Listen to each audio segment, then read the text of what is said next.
Good morning, everybody. Thanks for joining us. So I am here with Coach Sommer Mahoney. She is the History and Global Studies teacher, the head Varsity Soccer Coach, and the GSA advisor at Wilbraham Munson Academy. She's also pursuing her master's in cultural studies at Dartmouth University. She's also my cousin. And so I go to her a lot, and I feel like I learn from her every single week how to be a better guardian, parent, clinician for young people. And so I'm really honored, Summer, that you're joining us here. I've been telling my clients about you for a long time, and I feel like this is such an important topic. So I'm grateful that you're with us. Thank you. Yeah, of course. I can't wait. So the topic for today's talk is how to support LGBTQIA youth. And so, Summer, you are a wealth of knowledge. I wanted to start just by asking you what LGBTQIA stands for the parents who might feel like they're not exactly up to date. Yeah. The letters can actually sometimes mean different things. So if you feel like you are confused at some point, like that's very valid to be like, I'm just not sure. But generally speaking, L stands for lesbian, G stands for gay, B for bisexual, T for trans, Q, I've heard Q go a different way, like a couple different ways, like questioning or queer, but I think most people would say queer at this point. The I is usually for intersex, and A is usually for asexual or aromantic.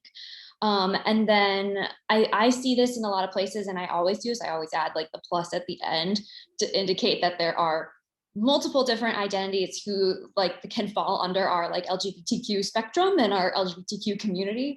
And then also to indicate that things could change again, right? Like we could have more letters that we would want to add, or these letters could mean different things again. Like queer used to be a bad word, and now a lot of people use it.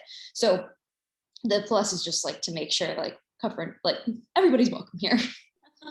I love that. Well, and it's important to be up to date because the nomenclature is changing, and even sort of attitudes, like you said, to certain words are changing. So guys, if you're a parent and you feel like the last time you were at a gay straight alliance meeting was 20 years ago or 15 years ago, it's worth updating yourself. And so Summer's here to do that for us. And then she's got a bunch of great resources for us that we're going to talk about at the end. But Summer, I want to give everyone a little bit of a background.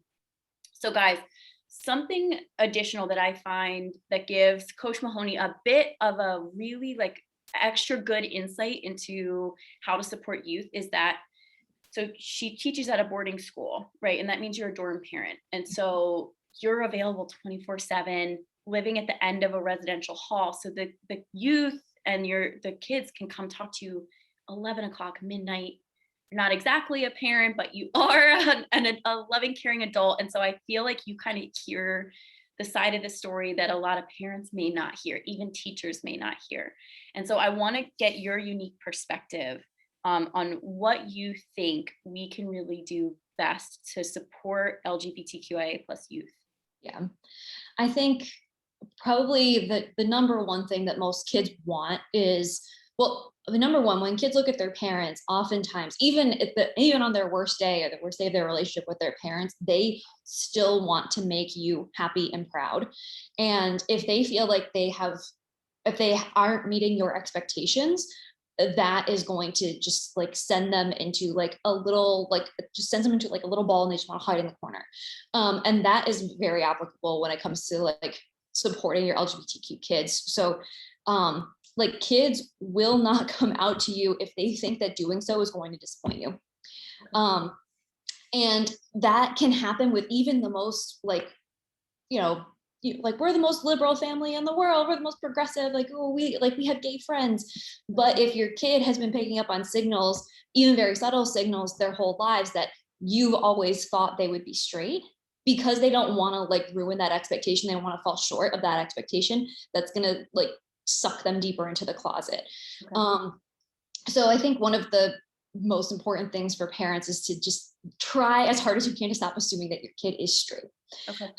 Which can be hard because, I mean, I think a lot of parents might say to themselves like, well, I don't assume that. But kids pick up on very subtle cues from their parents all the time because they watch you so closely. Mm-hmm. And so it can be things from just being like, even when they were little, of saying, oh, is that your boyfriend? Is that your girlfriend? Right? We do that to babies. Like, well, like if you put like two babies of different genders next to each other, people will be like, oh my God, they're gonna get married someday. It's wild how insidious it is. It's very subtle, very insidious. It's very much part of our culture. And so those kinds of things can just like kids will notice it, especially when it comes from their parents. Like I said, because they watch you so closely, and they wanna impress you. I think that one of the best ways to kind of combat that is helping your kids notice and then analyze those societal expectations of sexuality and gender, right, at like an age appropriate level each time, right, and asking them like, well, how does that make you feel, right? Like when you see, like when that person said to you, like, oh, is that your girlfriend? How does that make you feel, right? And maybe the answer is nothing, I don't care, and maybe the answer is like kind of icky. And so kind of like trying to help them understand like that those feelings are very valid, and that it's totally fine to have negative reactions to to what they're observing in their world. They don't have to be perfectly happy, they don't have to fit in here perfectly. Right. Okay. I think that's probably one of the best ways, right? Do these expectations around them feel good? Do those expectations feel reasonable? Do they feel doable? Do you want to fit in this little box? It's okay if you do. If you don't, like, how do you feel about not fitting in the box? And I love you no matter what. I love that. So for the parents who are listening, who are feeling like, oh, I've totally done this boyfriend girlfriend thing, or like I've always assumed my kid is straight, and maybe they're only 6 or 7 years old, but like, would you recommend that they say something to their kids of like, hey, we've been doing this for a while, but I want to be clear? Yeah, I would. Okay. I think and I think sometimes you'll get, I mean, I remember like when my mom at one point said to me, I think I was in like 5th grade, and she was like, if you have a crush on my teacher, she was like, if you have a crush on your teacher, it's okay. And I was like, that's disgusting. How dare you? Like, And did you though? yes. Like she was correct. Like Adorable. that like moment, like I still remember that was 5th grade. It was a one-off thing. I mean, she never brought it up again because I like yelled at her for it, but it was enough to like stick in the back of my head that was like, oh, mom kind of thought that I was gay. Like mom kind of knows I can talk to her about this. Like once I was ready to, it's like mom is going to be willing to talk to me about this at some point.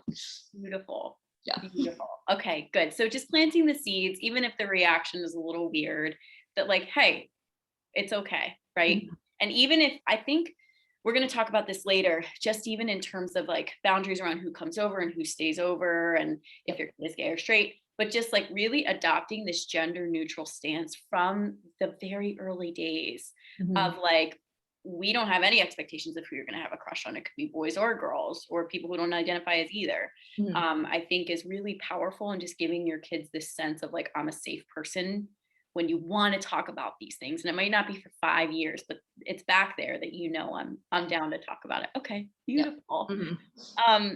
So let's like kind of frame this a bit, because we dived right into like the what do we do part, but I want to give everybody like a true sense of the statistics. Like, I think a lot of parents feel like they don't really have a good sense for how many kids in their kids' circle, like of friends, maybe LGBTQIA on the spectrum somewhere. So can you give us some of those statistics to the best of your knowledge?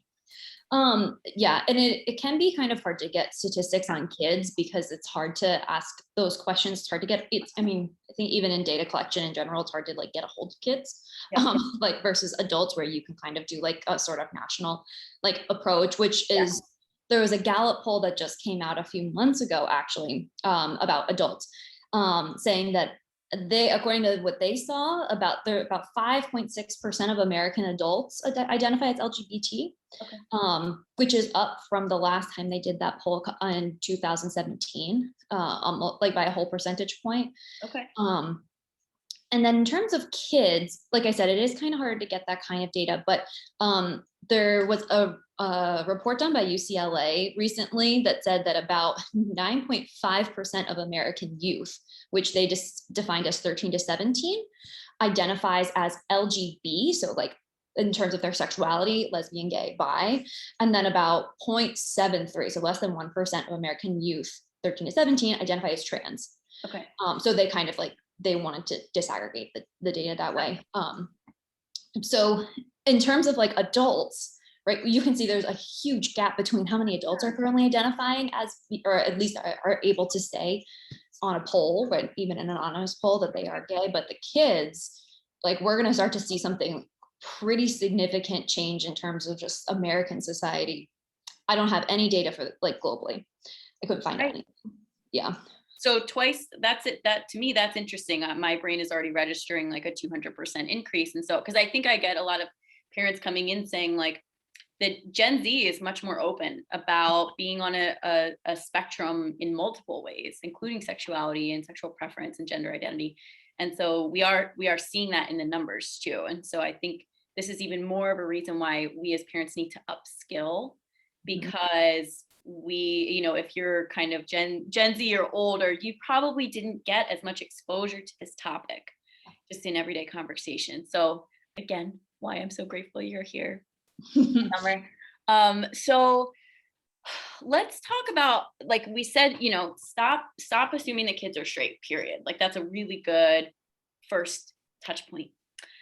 Moving on, right? Because we also have this like TIA part of the LGBTQIA plus. I want to talk about some other ways that you feel like you notice parents doing things right, doing things wrong, and what we can learn from that. Yeah. I think in terms of like, right, trying to access or trying to like talk to your kid about their gender identity, one of the most important things to remember is that, again, like our society is very gendered. Even from like when you're having a baby shower, right, things are very gendered in our culture. That's not true for every culture, but it is here in the United States. And so kids will get tons of information about their gender extremely early on, even in the tone that we speak to babies, right? Like that is the words we use for babies, like who's a big strong boy, right? Who's my little girl? Those are sorts of things that, like, I'm not saying kids like are analyzing these words, but they are receiving like very subtle information and it's seeping into their subconscious. So if you are hoping to signal to your child, right, that's it's okay to push back against that. One thing to bear in mind is that kids will, generally speaking, start experimenting with their gender identity much earlier than their sexuality, which makes sense developmentally, right? Like when they hit puberty, that's when they start having some sort of sense of asexuality, period. But their gender is something that they are going to be working with from day one. So you can start to see kids like as young as like 4 starting to like say like, I don't want to wear dresses. I don't wear dresses. That's not me. Like they don't want to shop in the girls section with you. They only want to go to the boys section. That sort of, you'll start to see that. You can see it really early. And a lot of people, I think, can identify with that. Like a lot of girls who identify as tomboys, right? Like they have those feelings too. And so it doesn't mean your kid is trans. It just means that like your kid is just trying to figure out who they are. But I think being super aware of that, and again, helping them find like developmentally appropriate examples to kind of think through, or love, even like, you walk into a store and you're like, okay, honey, like which side should we go to? And then just letting them choose instead of just being like, okay, here we go. We're going to go look at the cargo pants for little boys. Right. I think that is something, checking at, like being able to look at the stories that they like to identify with, like the movies they like to watch, the stories they like to watch, encouraging them to find heroes of all different genders, people to look up to of all different genders is probably really good for little kids. And as they get older, right, and they start to have more of an idea about their identity, encouraging them to share it with you, work through it with you, that you're going to be a sounding board for them and that they don't have to lock themselves into anything young. I think sometimes that's what holds kids back, is they're like, well, I'm not sure, so I can't tell anyone until I'm sure. Interesting. Yeah. Okay. So I want to ask you this because I feel like some parents and older adults feel like if they're letting their kid explore, then they're kind of encouraging them to be trans. There's like, have you run into this? Yeah. So can you talk a little bit about that fear and the reality and sort of, I mean, I don't have any like, statistics behind that, but I can say, like, especially as a coach, as a girls varsity coach, right, that there are lots of little girls out there who need to run, they need to be physical, they need to be active, and they will actively seek out, right, like opportunities for that. And the fewer opportunities they have, the more they will like really latch on to what's available to them. And then they'll also start creating their own, right? Like, I know plenty of stories of little girls who, you know, went out of their way to beat up the boys.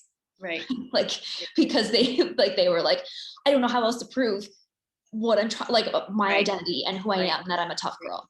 Right. So just the more opportunities you give them to actually suit who they really are, the Right. better off they're going to be, right? If you're trying to tell them it's either boy or girl and you have to be girl, well, if girl really doesn't feel right, maybe that's when they're going to start looking the other direction. Okay. Right? They're just trying to find where they fit in. And if you tell them there's only two choices and there are no in-betweens, Right. it's only going to make life harder.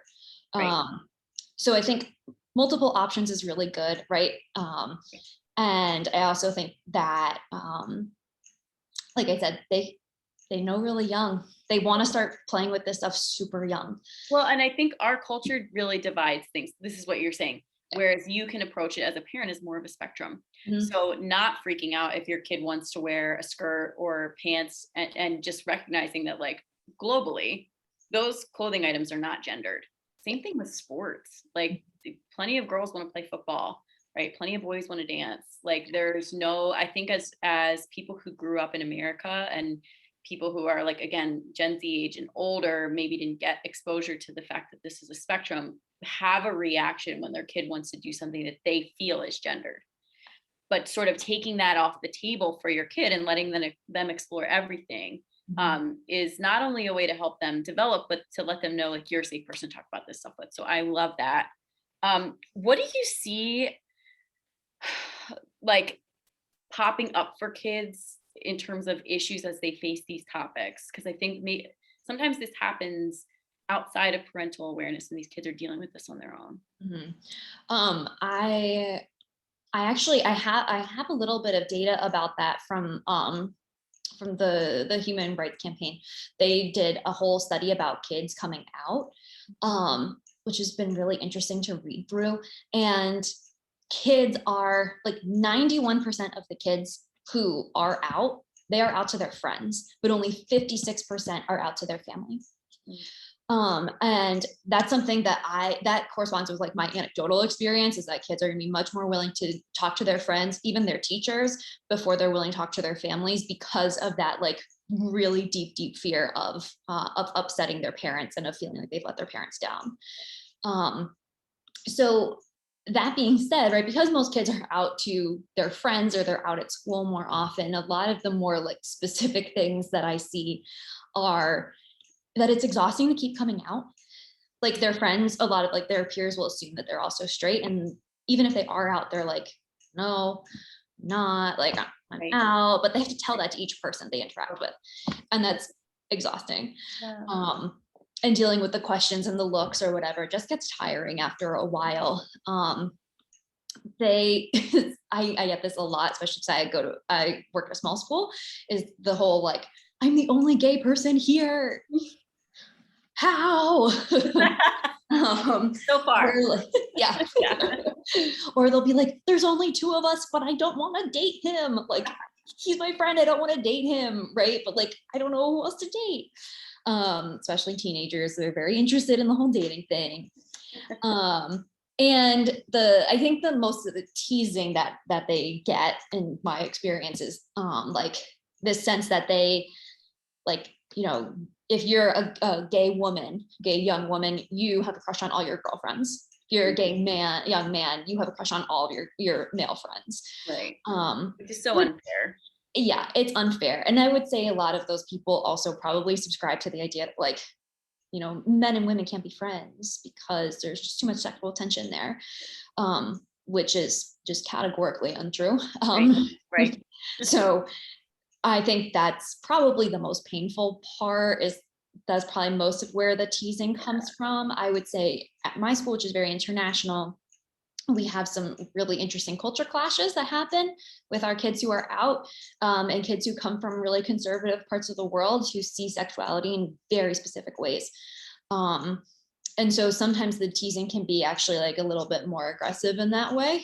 And it can also cause some really strange tension between like understanding cultures and cultural values versus incorporating those into our entire school community, which is supposed to be very inclusive, and we strive for that, but we want to include other people's cultures as well.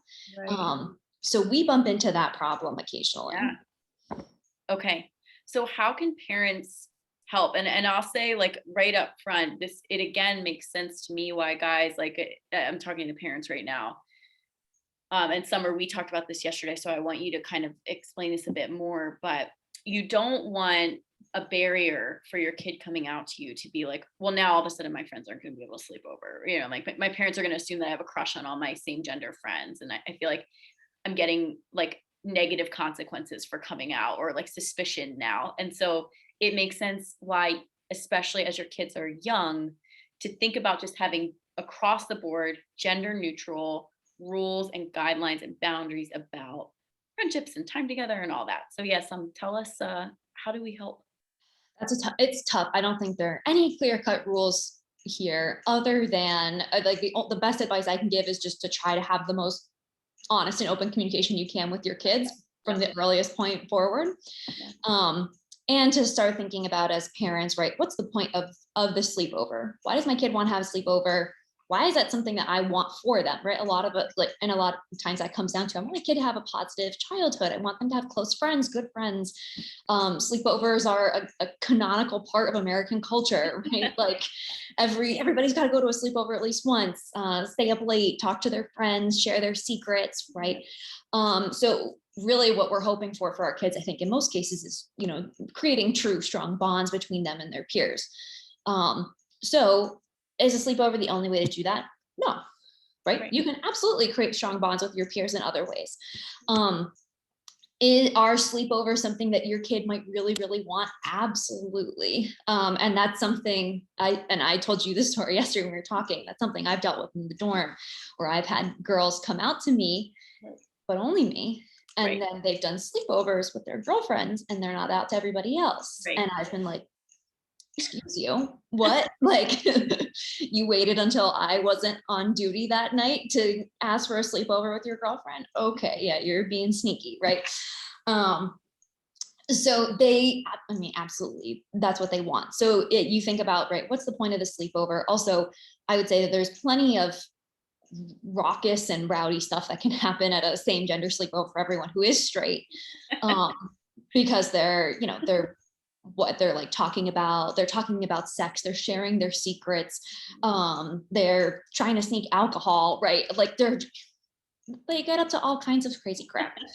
And so if you are okay with some of that, right, and you say to yourself, well, as long as it's happening in my attic, right, or in our basement in front of the TV, right, where they can't get up to that much trouble, but they still feel like they're bonding and they're sharing their secrets, that's usually when, like, sleepovers, that's when it all comes out, right? Maybe it's okay, but I really think it's a tough spot to be in, especially once you start talking to kids about sex and about like physical intimacy and romantic intimacy.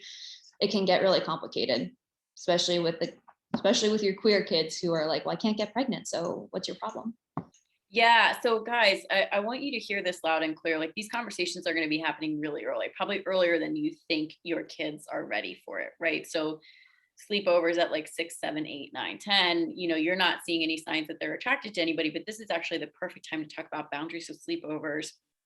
And like, it's not just sex and sexual attraction. And it's like keeping your pharmaceuticals locked away, like keeping the alcohol out of reach. Obviously your guns need to be locked up, like, but really don't be naive about what's happening during these times. And sex is part of that. So let's talk about that. And we're going to have a talk later in the month, everybody who's watching, with a pediatrician who works with LGBTQIA youth. So we don't have to do an exhaustive overview, but Summer, what do you see? Because I know you guys do sex ed and it's very comprehensive at your school, probably more comprehensive than most public schools, but what are some of the gaps that you still see LGBTQIA plus youth encountering even after they've been through sex ed? Mhm. I see that there's a big gap around physical health, actually. I think a lot of educators are in general, just, or at least in this realm, they tend to be more ready to have conversations about like, it's okay to be gay. Like, you need to support your gay friends. And if you're gay, that's great. But what they don't know, because they haven't experienced it and because they haven't taken time to look, because it doesn't show up on their radar, is they don't really know about the ins and outs of gay sex, right? And like about how that can still present some dangers to young people who don't know what they're doing, especially.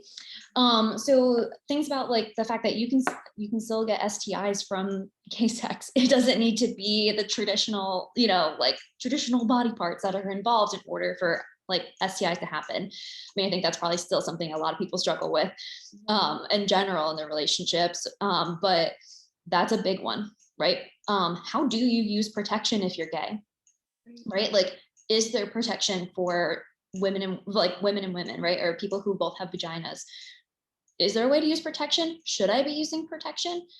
What the heck is a dental dam, right? Like I had two girls come up to me and they were like, we don't know what dental dams are and you have to tell us. And I was like, I do not. And then they were like, yes, you do, because you do.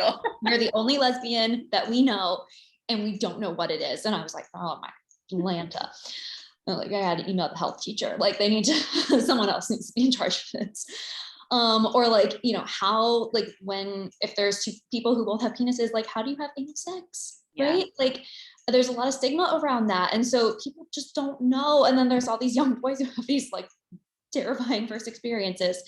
Right? Like, how do you clean yourself, right? Are you supposed to be doing it differently for like, depending on what kind of sexual activity you have? How do you stay clean? How do you, like, what kind of testing should we be looking for? Where do you access testing is also huge. Right. Because a lot of kids, again, they don't want to go to their parents. They're afraid their doctor is going to tell their parents. So how do you access testing if you're scared that if you think you have something, or if you're just being proactive? Right. So, and for anybody who's listening, who's like, I don't know the answer to this stuff. So Planned Parenthood is a good resource you can tell your kid for them, but then make sure they tell their friends. Planned Parenthood can see them in most states from ages 14 and up for sexual health care without a parent knowing. And that's really important, especially for kids who aren't comfortable talking to their parents about sex, but who need to stay protected and to get testing. Most CVSs now have kits that you can do STI testing. You can mail it in. So you buy it at CVS or Rite Aid, you mail it in. You can get stuff online. I think that your pediatrician can be really helpful. And this is why, as parents, making sure around age 10 that your kid gets an increasingly longer amount of time at every yearly physical alone with your pediatrician is important, because this is when they're going to start to ask questions. The questions they ask at 8 or 9 are going to be like, what's a belly button for? But then that sets the foundation later for them to be like, okay, this is a person I can trust. I always get time alone with them. They give me the straight answers. My parents don't find out, and then they still have a really good advocate in their corner. I cannot tell you how many preteens and youth think that you cannot get an STI from oral sex. It is a rampant myth. And this is why many youth will choose oral sex over vaginal or anal intercourse, because they think that there's no chance of STI, and that's absolutely not true. And so you can't know what your kids think unless you ask. And so I really think the theme that is coming up again and again here is like, we know it's not comfortable for you guys to talk to your kids about this. It's not. And none of us, except like medical professionals or people who seek out the training, get this training. But you can say to your kid, hey, this is uncomfy for me. I don't really know how to talk to you about this, but I love you desperately and I want you to be happy and healthy. So here we go. Like, let's navigate this together. But you have to have the conversation. Otherwise, they're left navigating these issues on their own. Particularly, yep, go ahead. I'll also say, if you're looking for ways to make sure that your kids get this information and you really don't want it to be you, like, call their school and ask, what is your health curriculum? if like the school should be able to tell you that, right? You should be able to get in touch with your student's health teacher, or even if they're not their health teacher this year, but they will be next year, you should be able to find that person's email address and ask them like point blank, how are you approaching these topics with your students, right? What is my kid going to learn?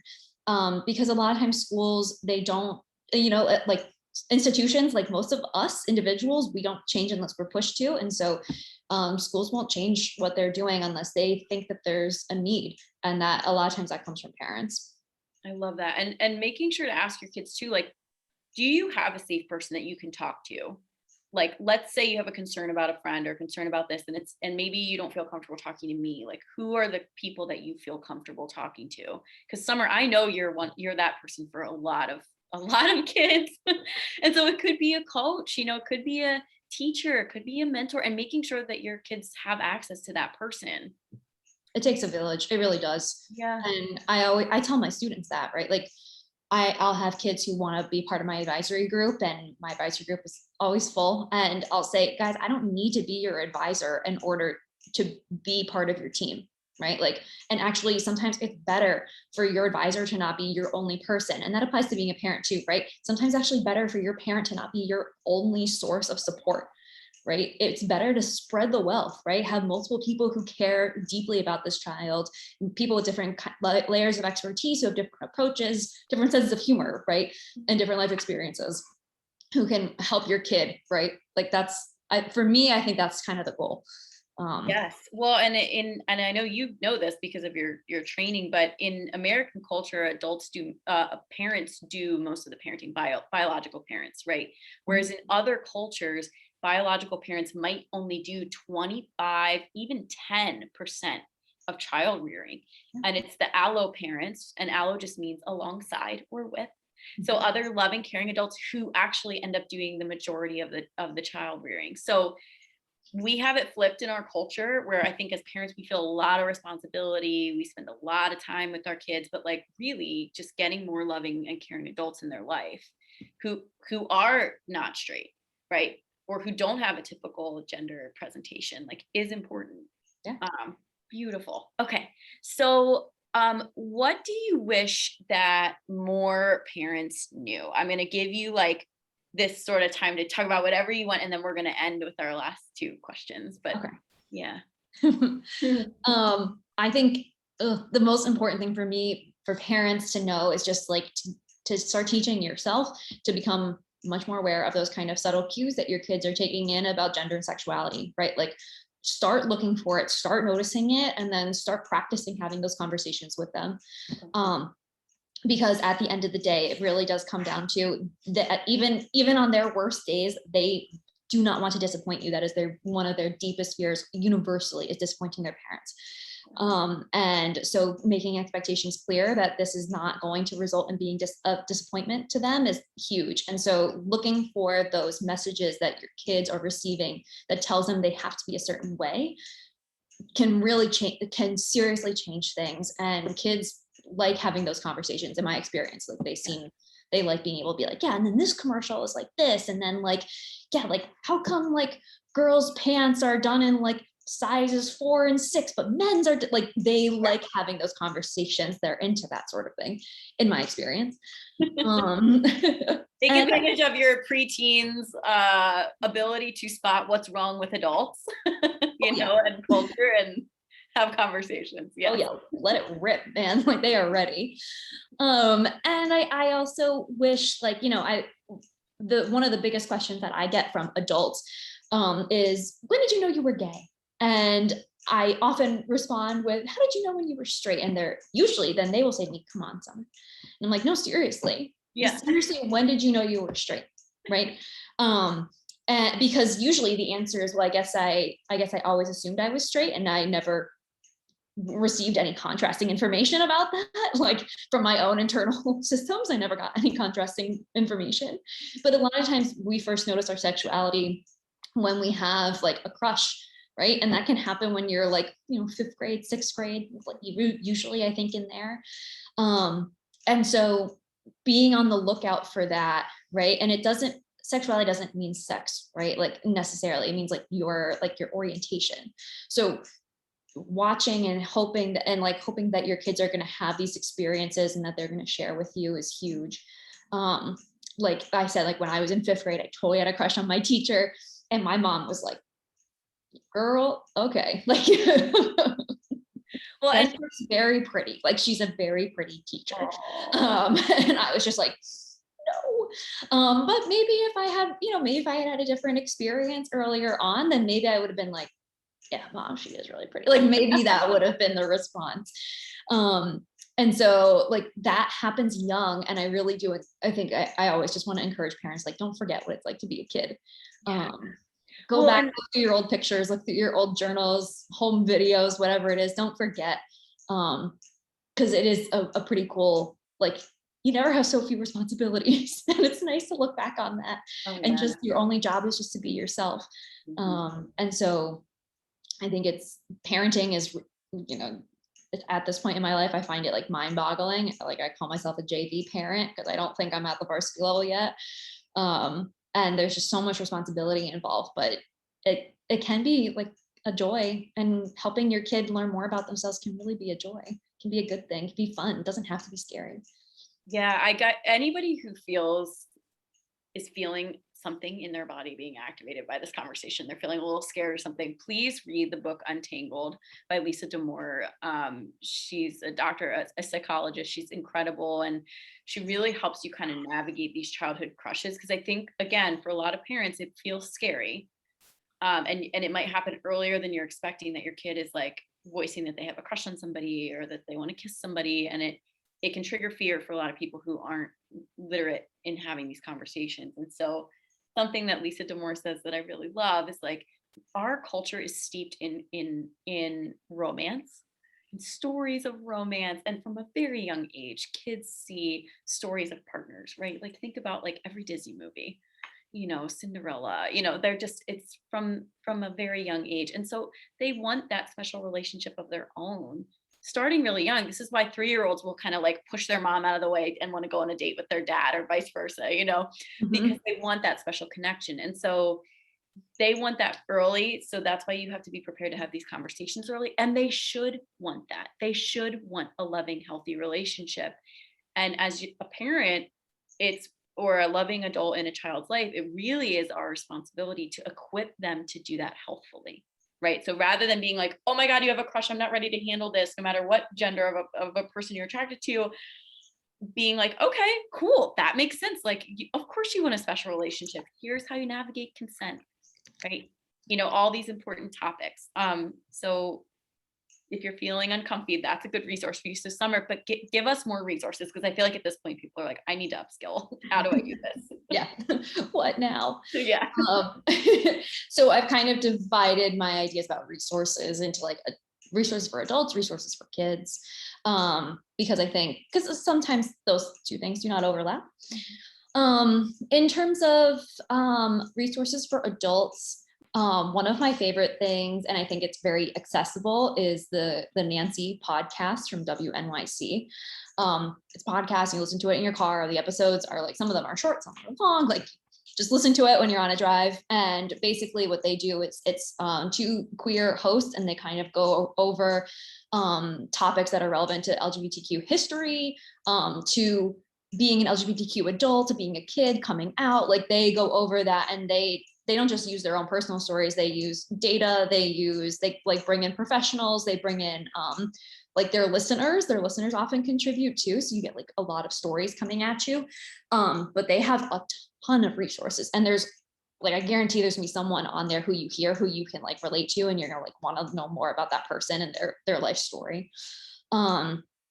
So that's really good.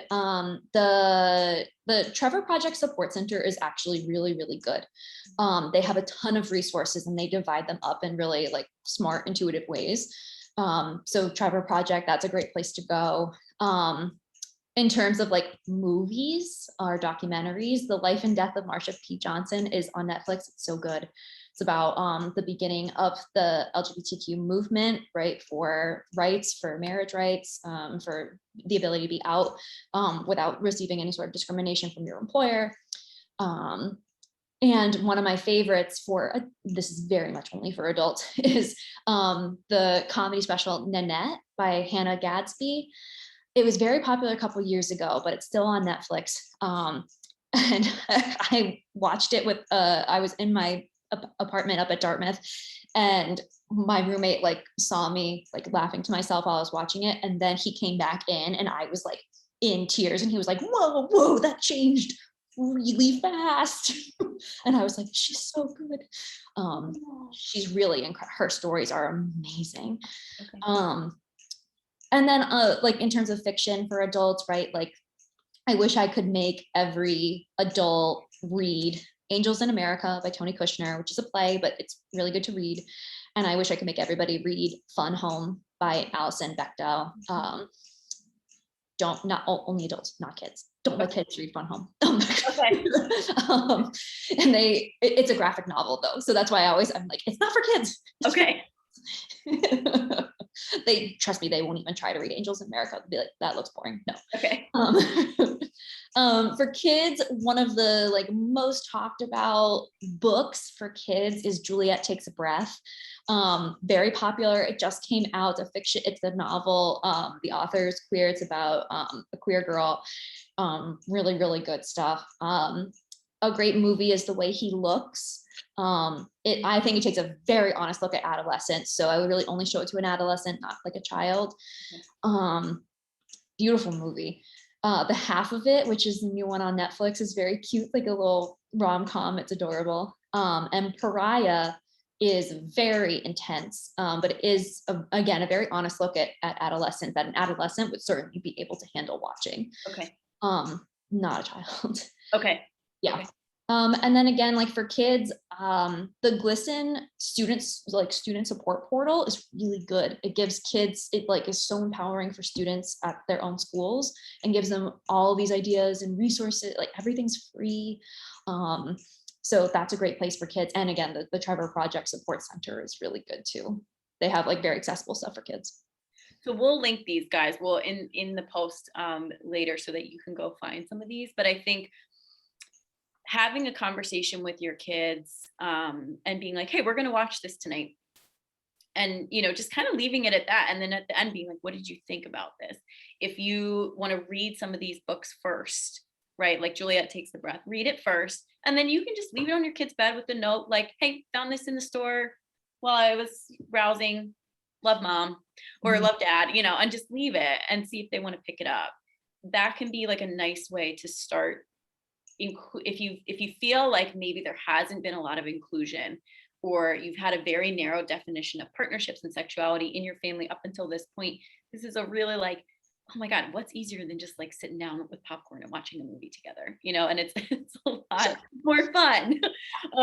So thank you, Sommer. These are great. Mm-hmm. I have one last question for you, and it's like obviously the most fun question, which is, what do you like about being gay? That is a great question. I love that question. Because there's great things. I feel like we spent the whole time being like, what can we do as adults? What are the problems? Whatever. There's a lot of great stuff.